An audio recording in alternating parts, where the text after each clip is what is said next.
Assalamualaikum warahmatullahi wabarakatuh. Kembali lagi bersama saya Adi Indrani Putri di channel YouTube Keluarga Fisabilillah Official.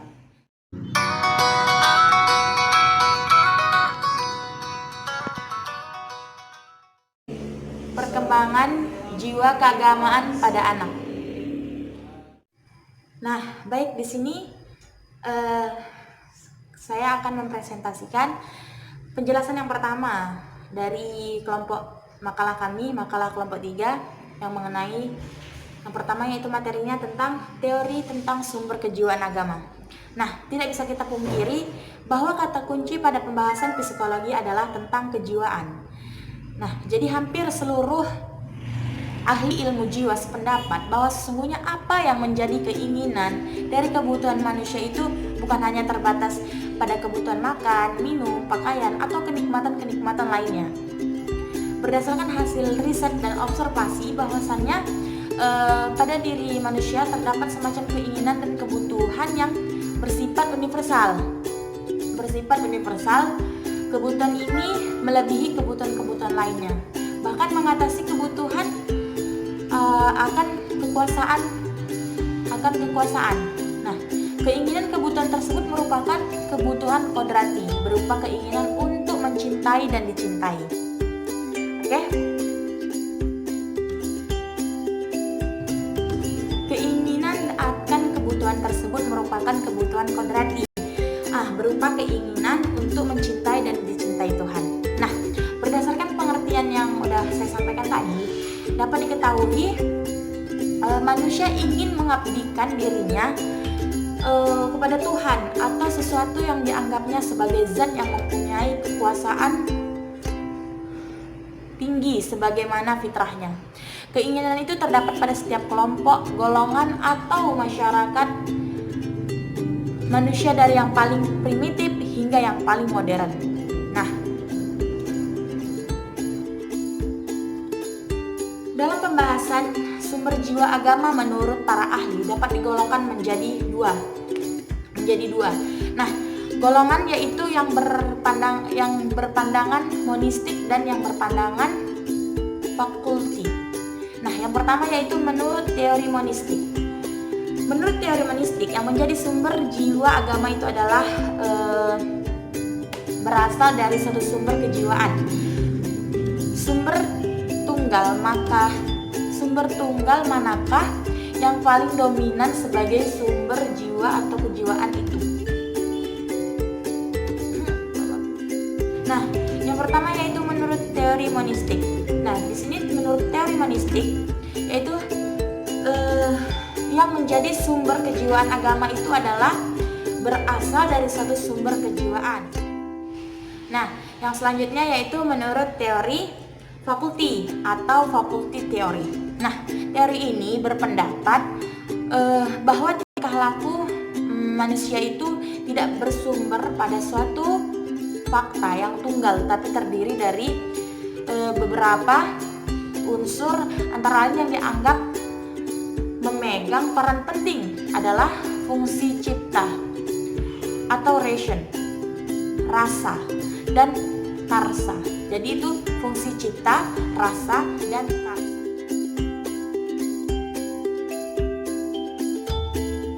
Baik, saya akan menjelaskan materi yang kedua, yaitu timbulnya jiwa keagamaan pada anak. Manusia yang baru lahir itu dalam keadaan lemah, baik fisik maupun psikis dia. Dengan demikian, potensi bawaan itu memerlukan pengembangan berupa bimbingan dan juga pemeliharaan yang baik terhadap anak usia dini. Nah, seorang anak menjadi dewasa itu memerlukan bimbingan yang sesuai dengan prinsip-prinsip yang dia miliki. Yang pertama itu adalah prinsip biologis. Anak yang baru lahir itu adalah dalam keadaan lemah. Nah, jadi dia tidak bisa melakukan apa-apa dengan sendirinya. Contohnya yaitu anak di umur 1 tahun dia tidak bisa berjalan atau berlari dengan sendirinya tanpa bantuan dari orang tua dan juga orang-orang di sekeliling dia. Dan yang kedua adalah prinsip tanpa daya. Nah, anak-anak yang dari kecil hingga dewasa pun juga begitu, tidak bisa hidup dengan sendirinya dan dia memerlukan bantuan dari orang tua hingga orang-orang di sekeliling dia. Nah, Dan yang ketiga itu prinsip eksplorasi. Kemantapan dan kesempurnaan perkembangan manusia itu yang dibawa sejak lahir itu berupa jasmani dan rohani. Nah, jasmani dan rohaninya itu akan berfungsi dengan sempurna jika dipelihara dan juga dilatih dengan sebaik mungkin. Nah, di sini ada beberapa teori yang mengenai pertumbuhan agama pada anak. Yang pertama itu ada rasa ketergantungan. Nah, teori ini dikemukakan oleh Thomas. Kata dia, manusia itu dilahirkan ke dalam 4 keinginan. Yang pertama itu ada keinginan untuk perlindungan, baru keinginan untuk mendapatkan pengalaman baru, yang ketiga keinginan untuk mendapatkan tanggapan, dan yang terakhir itu adalah keinginan untuk dikenal. Nah, yang kedua itu adalah insting keagamaan. Nah, menurut Woodward, bayi yang dilahirkan itu dilahirkan sudah memiliki beberapa insting, diantaranya adalah insting keagamaan. Nah, misal insting sosial seperti bisa bergaul dan juga kemampuan dalam berbicara, dan begitu pun juga insting keagamaannya. Terima kasih. Selanjutnya materi ketiga akan dijelaskan oleh teman saya, Kak Werdani.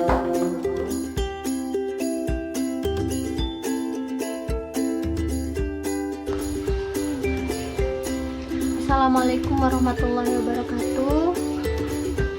Baiklah, saya Ika Werdani. Di sini saya akan menjelaskan mengenai perkembangan agama pada anak-anak.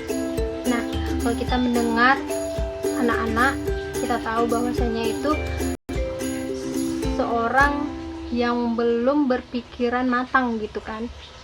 Jadi ada beberapa hal yang dapat mendorong suatu kepribadian anak ini, yaitu dari dorongan fisik, dorongan sosial, dorongan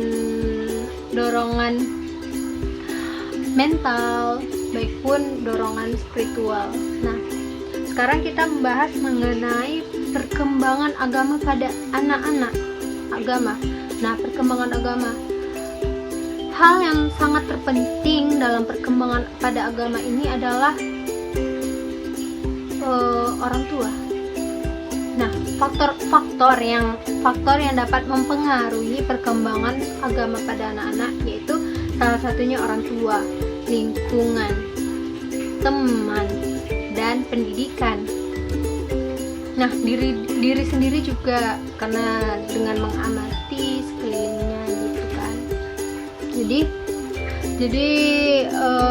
Tapi yang sangat mempengaruhi perkembangan agama pada anak yaitu orang tua. Karena kenapa? Pengaruh orang tua ini yaitu dari sejak anak itu dalam rahim gitu. Nah, itulah pengaruh perkembangan agama pada anak sangat penting, yaitu orang tua. Karena kita seorang anak masih di dalam rahim sudah bisa dididik oleh orang tua dengan cara orang tua bisa mengaji ataupun belajar, itu bayi bisa mendengarkan gitu kan. Nah, apalagi sudah dilahirkan. Nah, itu peran orang tua yang sangat penting dalam perkembangan agama pada anaknya. Nah, selain orang tua bisa juga lingkungan gitu, dan bisa juga pendidikan juga penting. Nah, sekian dari saya. Kalau ada kata-kata yang salah, saya mohon maaf. Assalamualaikum warahmatullahi.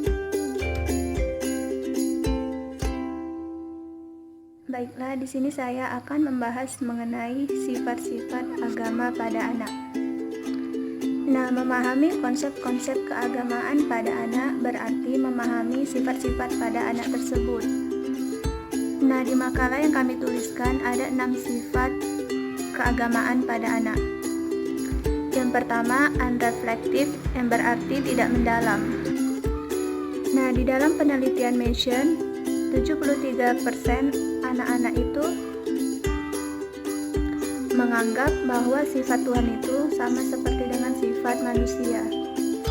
Dengan demikian, anggapan mereka terhadap Tuhan dapat saja mereka terima dengan begitu tanpa mempengaruhi kritik dari orang lain.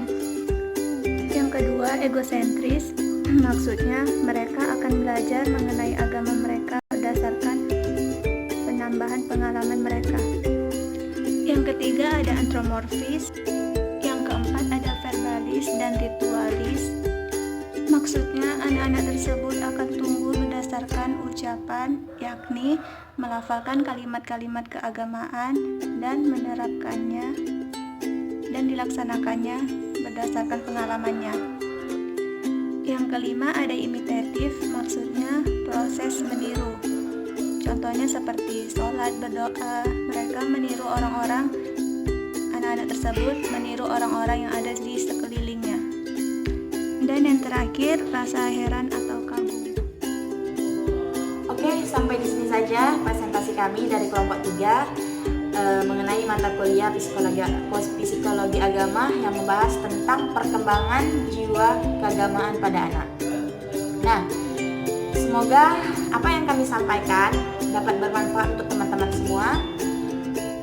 Oke, baik, kita akhiri presentasi online ini mengenai perkembangan jiwa keagamaan pada anak. Mudah-mudahan yang menyimak mendapat ilmunya. Oke, baik, saya akhiri. Wabillahi taufik wal hidayah. Assalamualaikum warahmatullahi wabarakatuh. Jangan lupa like, comment, and subscribe di channel kami. See you.